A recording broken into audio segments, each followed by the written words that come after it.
আমি বৰদথি শ্ৰী শ্ৰী সত্ৰৰ উদ্যোগত বৰদথিবাসী ৰাইজৰ সহযোগত এই তৃতীয় বাৰ্ষিক দৌল মহোৎসৱ উদযাপন কৰিবলৈ আজি তৃতীয় বাৰ্ষিক দৌল মহোৎসৱ উদযাপন আৰু এই উদযাপনৰ আমাৰ ইতিমধ্যে ৰাতিপুৱাৰ পৰা দিনজোৰা কাৰ্যসূচীৰে বিভিন্ন কাৰ্যসূচী অনুষ্ঠিত হৈ গৈছে আৰু এতিয়াৰ কাৰ্যসূচী হিচাপে আমি এই সমূহীয়া নগৰ কীৰ্তন ৰঙেৰে ৰঙীন হৈ সকলো ৰাইজে দুগুণ উৎসাহেৰে ওলাই আহিছে।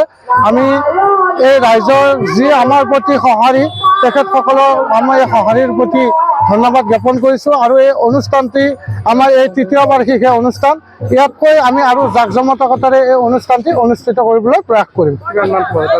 আজি প্ৰায় শোভাযাত্ৰাত এতিয়ালৈকে আমাৰ প্ৰায় 500মান মানুহ একেলগে লগ হৈ এই শোভাযাত্ৰাত অংশগ্ৰহণ কৰিছে আৰু এই শোভাযাত্ৰা শেষ হোৱাৰ লগে লগে আমাৰ সিদ্ধ আহাৰৰ ব্যৱস্থা কৰা হৈছে। সকলো ৰাইজে একলগ হৈ আমি সিদ্ধ আহাৰ গ্ৰহণ কৰিম।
যিকোনো খবৰৰ বাবে যোগাযোগ কৰক 7099017330 লগতে 7099017110 নম্বৰত।